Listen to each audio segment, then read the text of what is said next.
ominous unknown killer is still at large. After weeks of unexplained murders, the ominous unknown killer is still on the rise. After little evidence has been found, a young boy states that he survived one of the killer's attacks and bravely tells his story. "I had a bad dream and I woke up in the middle of the night," says the boy.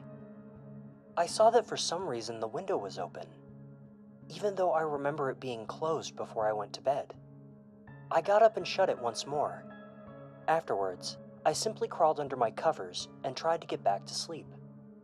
That's when I had a strange feeling, like someone was watching me. I looked up and nearly jumped out of my bed. There, in the little ray of light, illuminating between my curtains, were a pair of 2 eyes. These weren't regular eyes. They were dark, ominous eyes. They were bordered in black and just plain out terrified me. That's when I saw his mouth. A long, horrendous smile that made every hair on my body stand up. The figure stood there, watching me. Finally, after what seemed like forever, he said it. A simple phrase, but said in a way only a madman could speak. He said, "Go to sleep." I let out a scream. That's what sent him at me. He pulled up a knife, aiming at my heart. He jumped on top of my bed. I fought him back. I kicked, I punched, I rolled around, trying to knock him off me. That's when my dad busted in. The man threw the knife. It went into my dad's shoulder. The man probably would have finished him off if one of the neighbors hadn't alerted the police. They drove into the parking lot and ran towards the door. The man turned and ran down the hallway. I heard a smash, like glass breaking. As I came out of my room, I saw the window that was pointing toward the back of my house was broken. I looked out it to see him vanish into the distance. I can tell you one thing. I will never forget that face. Those cold, evil eyes, and that psychotic smile. They will never leave my head. Police are still on the look for this man. If you see anyone that fits the description of this story, please contact your local police department. Jeff and his family had just moved into a new neighborhood. His dad had gotten a promotion at work, and they thought it would be best to live in one of those fancy neighborhoods. Jeff and his brother Leo couldn't complain though. A new, better house. What was not to love? As they were getting unpacked, one of their neighbors came by.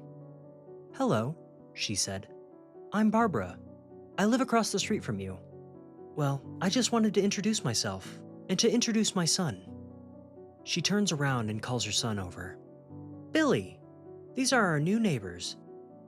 Billy said hi and ran back to play in his yard. "Well," said Jeff's mom, "I'm Margaret, and this is my husband Peter, and my 2 sons, Jeff and Leo."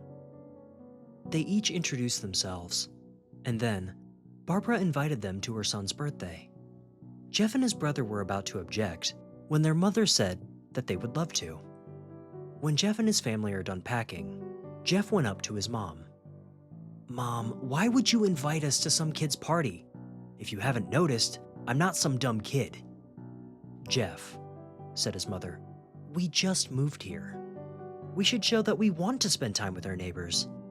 Now, we're going to that party, and that's final." Jeff started to talk, but stopped himself, knowing that he couldn't do anything. Whenever his mother said something, it was final. He walked up to his room and plopped down on his bed. He sat there, looking at his ceiling, when suddenly, he got a weird feeling. Not so much a pain, but a weird feeling. He dismissed it as something random as he heard his mother call him down to get his stuff. The next day, Jeff walked down the stairs to get breakfast and get ready for school. As he sat there eating, he once again got that feeling. This time, it was stronger. It gave him a slight, tugging pain, but he once again dismissed it. As he and Leo finished breakfast, they walked down to the bus stop. As they were waiting for the bus, all of a sudden, some kid on a skateboard jumped over them, only inches above their laps. They both jumped back in surprise. "Hey, what the hell?"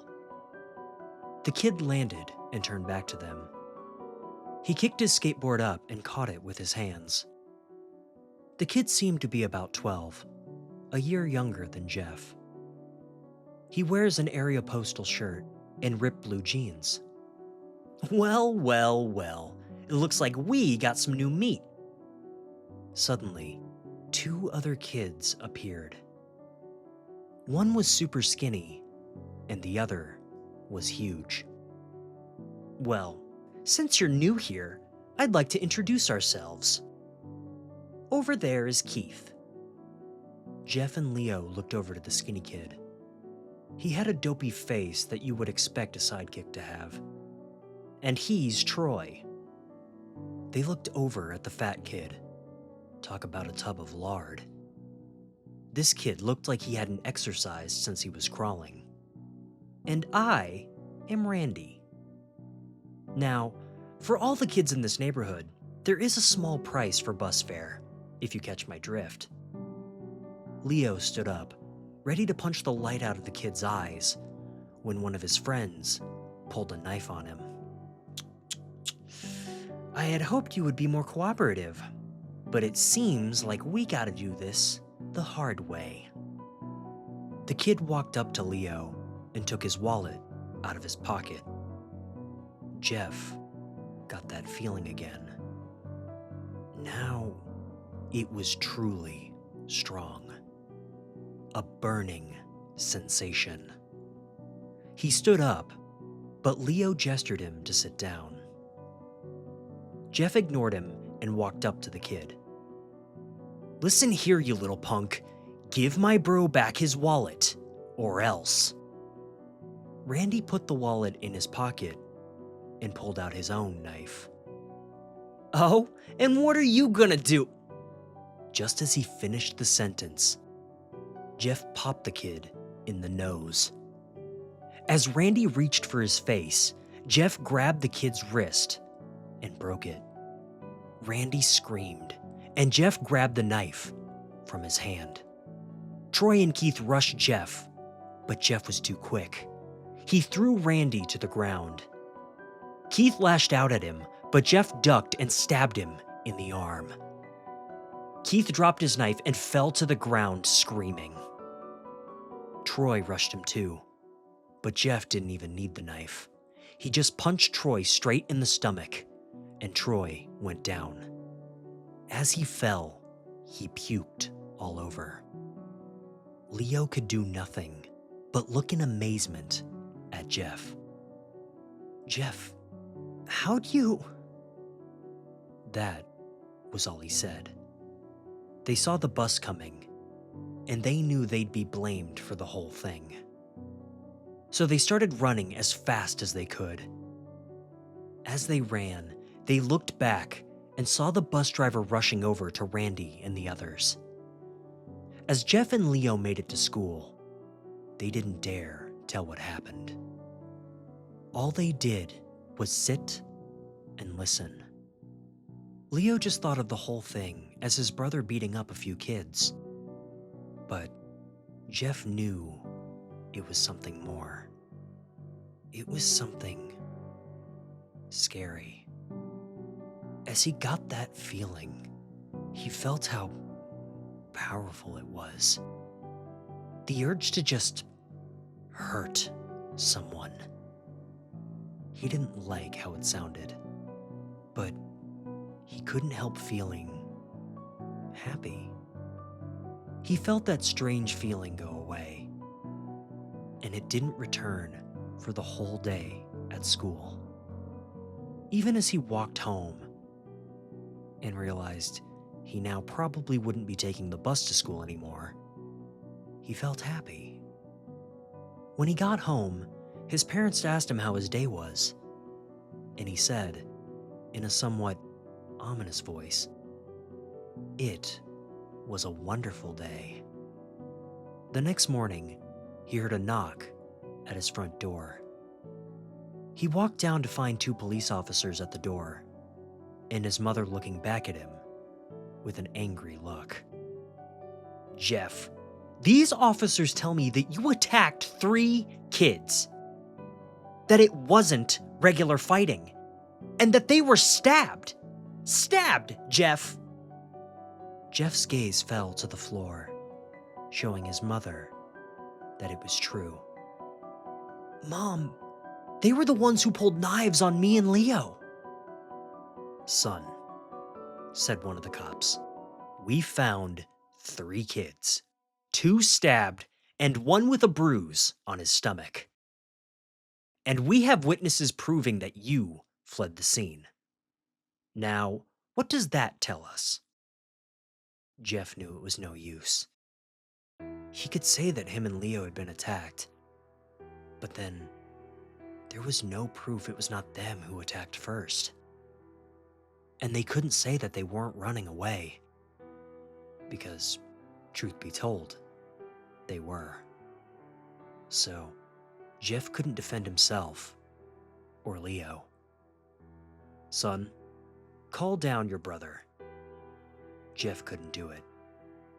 "Sir, it was me. I was the one who beat up the kids.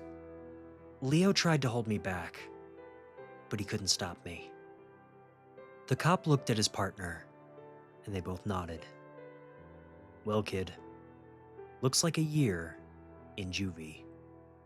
"Wait!" says Leo. They all looked up to see him holding a knife. The officers pulled their guns and locked them on Leo. "It was me. I beat up those little punks.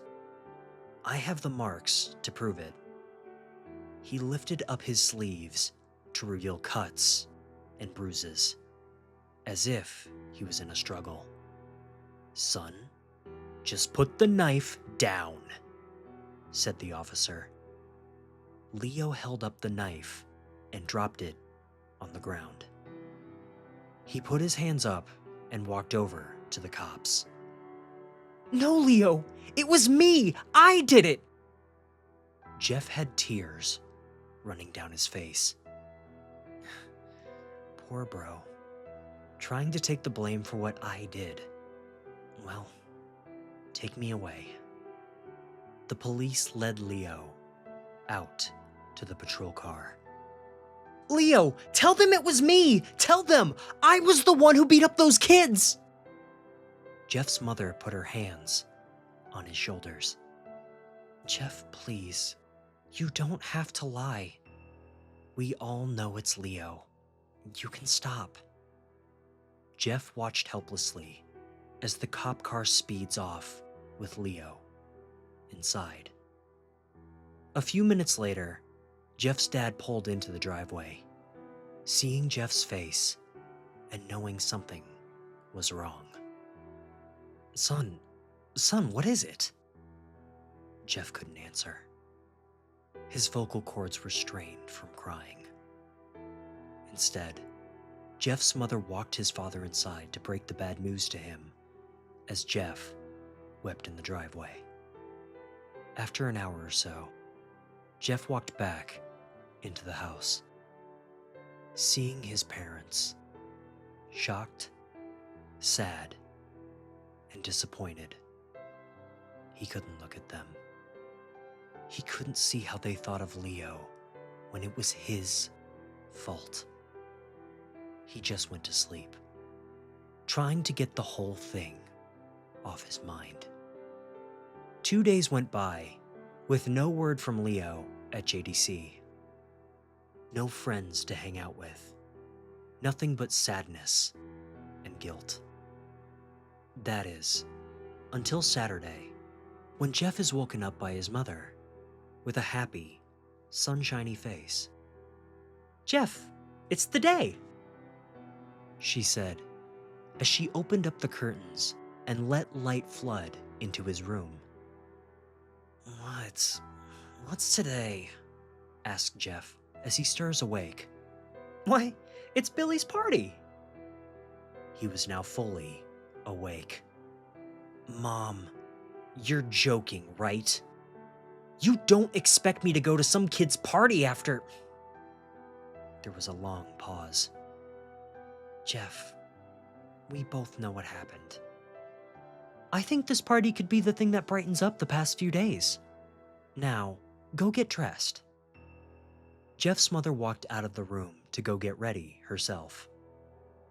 He fought himself to get up.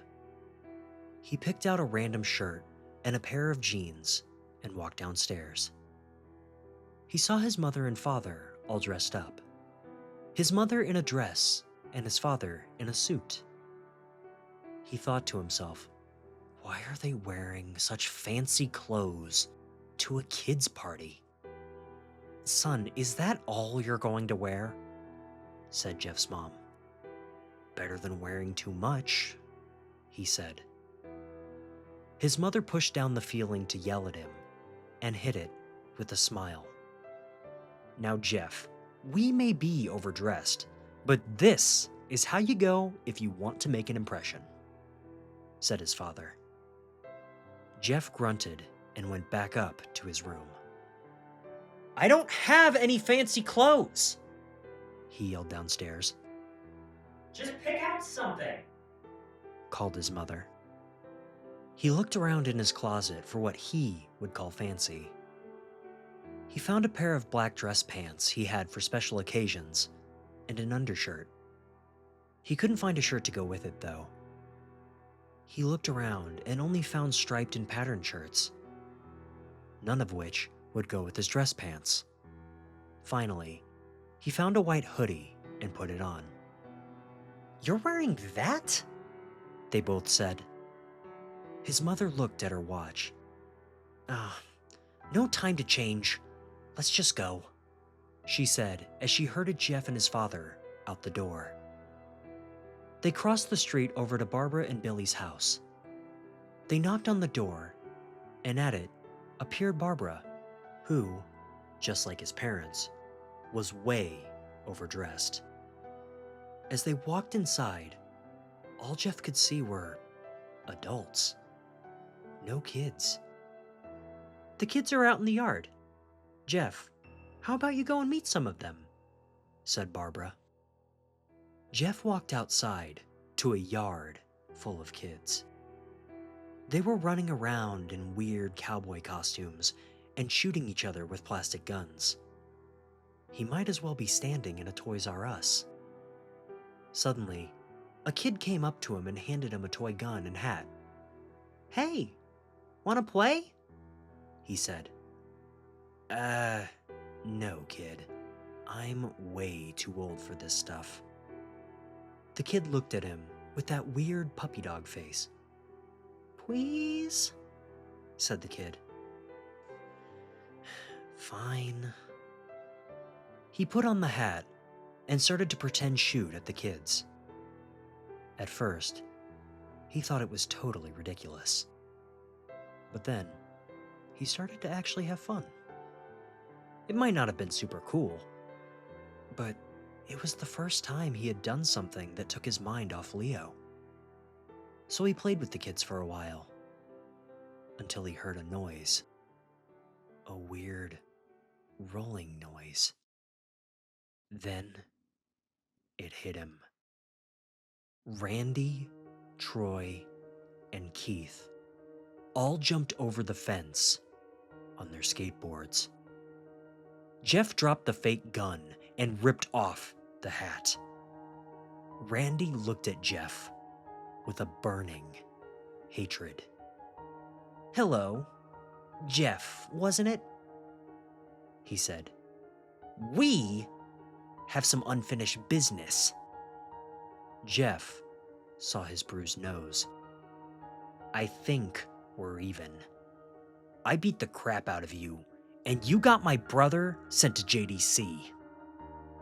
Randy got an angry look in his eyes. Oh no, I don't go for even. I go for winning.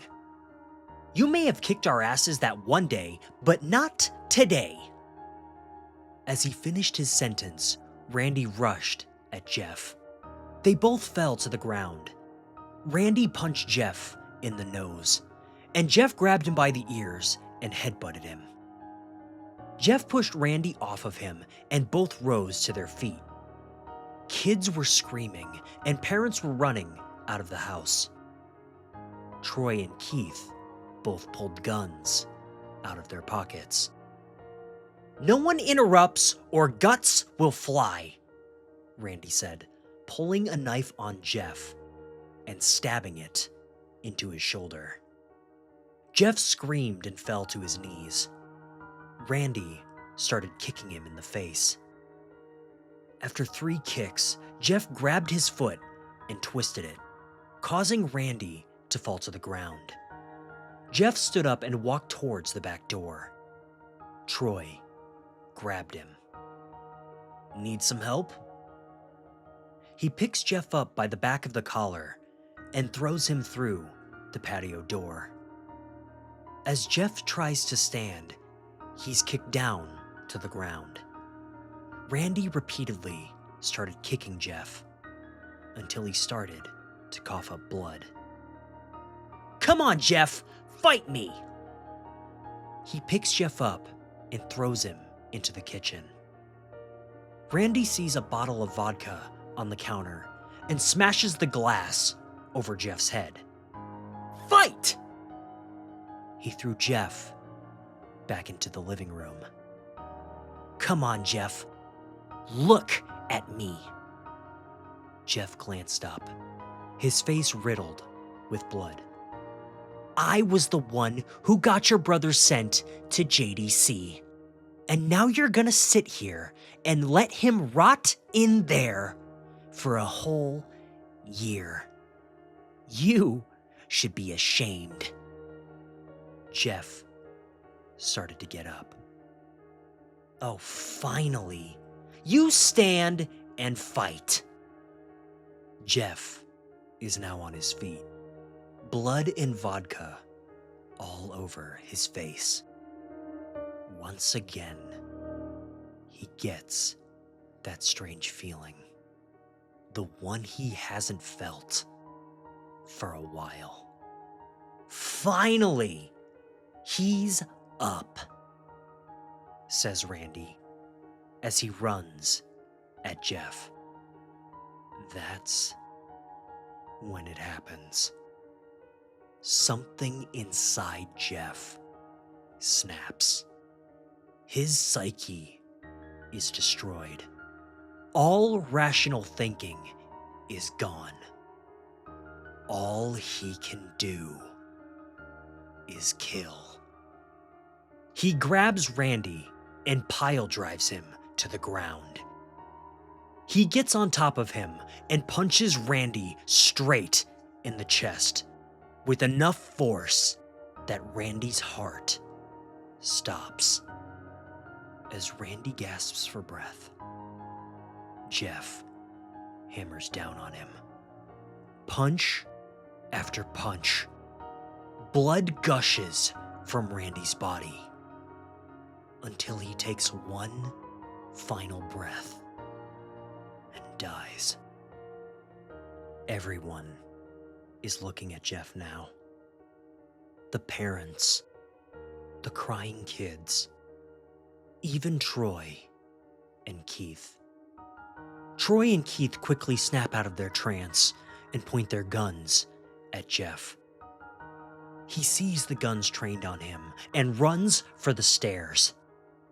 As he does, Troy and Keith let out fire on him, each shot missing. Jeff runs up the stairs. He hears Troy and Keith follow up behind. As they let out their final rounds of bullets, Jeff ducks into the bathroom. He grabs the towel rack and rips it off the wall. Troy and Keith race in, knives ready. Troy swings his knife at Jeff, who backs away and bangs the towel rack into Troy's face. Troy goes down hard, and now all that's left is Keith. He is more agile than Troy, though, and ducks when Jeff swings the towel rack. He dropped the knife and grabbed Jeff by the neck. He pushes him into the wall. A thing of bleach falls down on him from the top shelf. It burns both of them, and they start to scream. Jeff wiped his eyes as best he could. He pulled back the towel rack and swung it straight into Keith's head. As he lay there, bleeding to death, he let out an ominous smile. "What's so funny?" asked Jeff. Keith pulled out a lighter and switched it on. "What's funny," he said, "is that you're covered in bleach and alcohol." Jeff's eyes widened as Keith threw the lighter at him.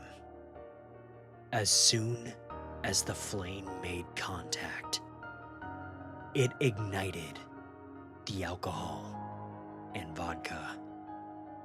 While the alcohol burned him, the bleach turned his skin ghostly white. Jeff let out a terrible screech as he caught on fire. He tried to stop, drop, and roll, but it was no use. The alcohol had made him a walking inferno. He ran down the hall and fell down the stairs. Everyone started screaming as they saw Jeff drop to the ground, nearly dead. The last thing Jeff saw was his mother and the other parents trying to extinguish the flame. When Jeff woke up, he had a cast wrapped around his face.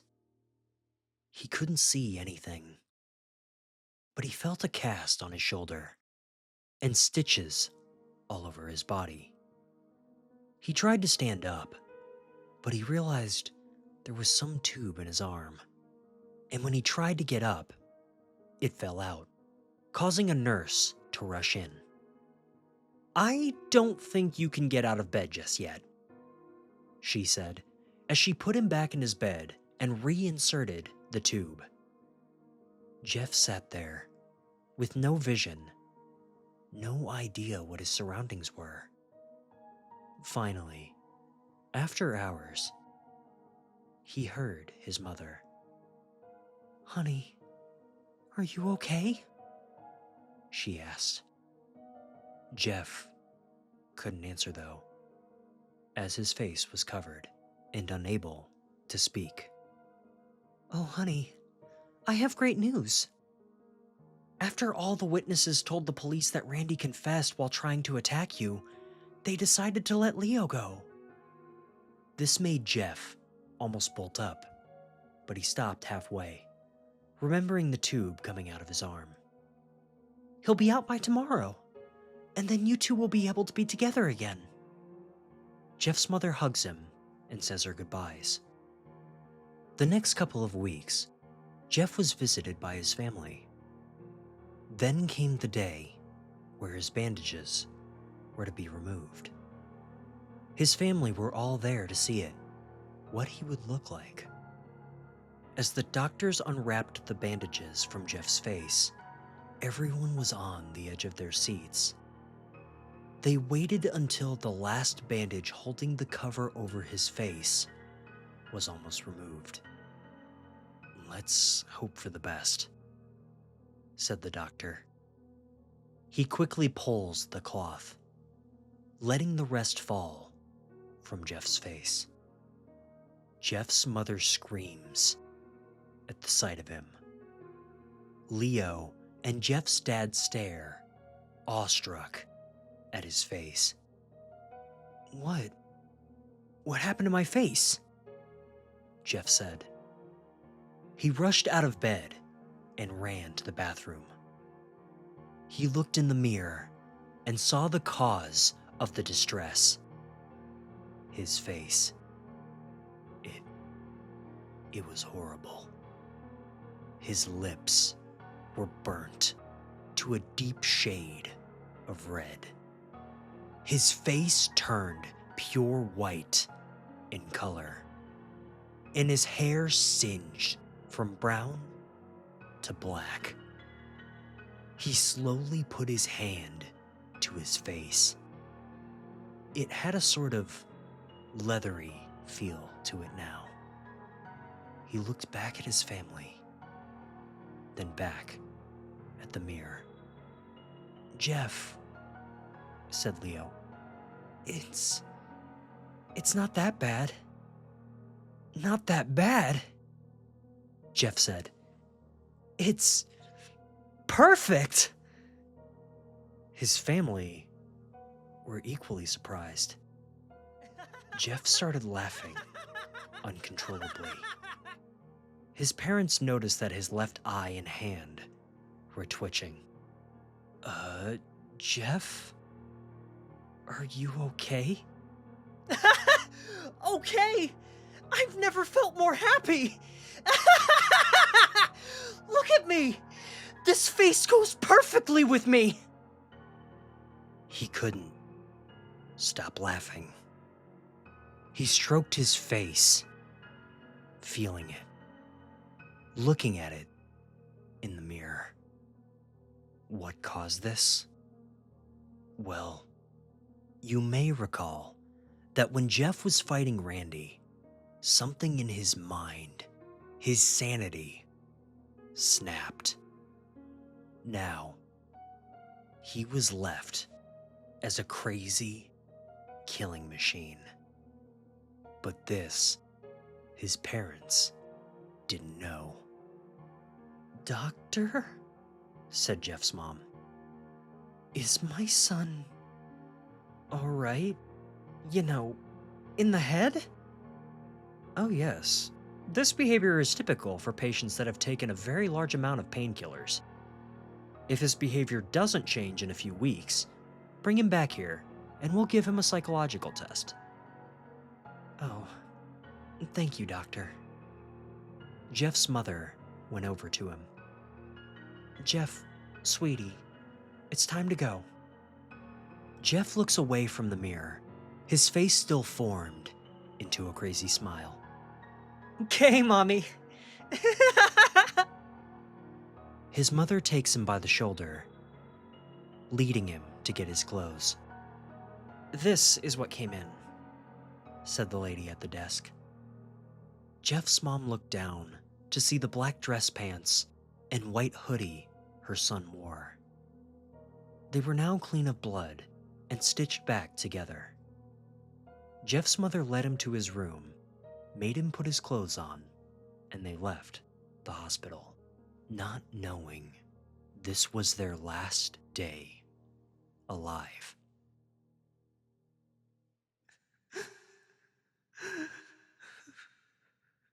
Later that night, Jeff's mother woke to a sound coming from the bathroom. It sounded as if someone was crying. She slowly walked over to see what it was. When she looked into the bathroom, she saw a horrendous sight. Jeff had taken a knife and carved a smile into his cheeks. "Jeff, what are you doing?" asked his mother. Jeff looked over to her. "I couldn't keep smiling, Mommy. It hurt after a while. Now, I can smile forever." Jeff's mother noticed his eyes ringing black. "Jeff, your eyes!" His eyes were seemingly never closing. "I couldn't see my face. I got tired, and my eyes started to close. I burned out the eyelids so I could forever see myself, my new face." Jeff's mother slowly started to back away, seeing that her son was going insane. What's wrong, Mommy? Aren't I beautiful? Yes, son, she said. Yes, you are. Let me go get Daddy so he can see her face. She ran to the room and shook Jeff's dad from his sleep. Honey, get the gun. She stopped as she saw Jeff in the doorway, holding the knife. Mommy, you lied. That was the last thing they heard, as Jeff rushed at them with the knife, gutting the both of them. His brother Leo woke up, startled by some noise. He didn't hear anything else, so he shut his eyes and tried to go back to sleep. As he was on the border of slumber, he got the strangest feeling that someone was watching him. He looked up just before Jeff's hand covered his mouth. He slowly raised the knife, ready to plunge it into Leo. Leo thrashed here and there, trying to escape Jeff's grasp. Shh, Jeff said. Just go to sleep.